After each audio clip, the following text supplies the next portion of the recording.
ہے، ہم دیکھیں گے تو ہمیں اپنے رب کی عزت و عظمت کا احساس ہوگا۔ تو یہ مدینہ منورہ کی زیارات ہیں۔ اسی طرح کچھ زیارات مکہ مکرمہ کی ہیں، وہ جبل نور کے اوپر غار حرا ہے، یہ کوئی حج کا حصہ نہیں، لیکن ہر آدمی وہاں تک پہنچ بھی نہیں پاتا، بہت دشوار گزار ہے۔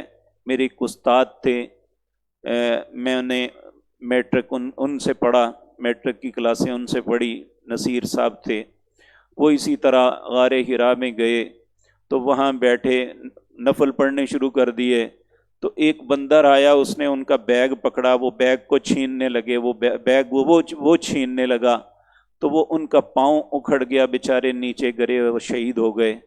تو یہ اس کی بڑی دشوار گزار ہیں۔ ہمارے لیے جو پہاڑی علاقوں کے لوگ نہیں ہیں، ان کے لیے وہاں چڑھنا ممکن نہیں ہوتا۔ اگر کوئی جوان ہے تو وہ جا کے دیکھے، ضرور دیکھنا چاہیے۔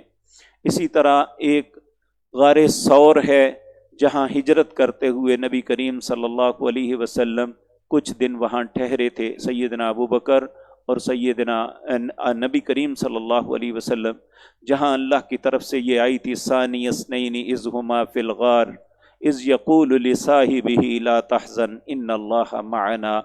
تو یہ وہ چیزیں ہیں جو ہم دیکھ سکتے ہیں۔ ہاں، یہاں ایک بات میں عرض کر دوں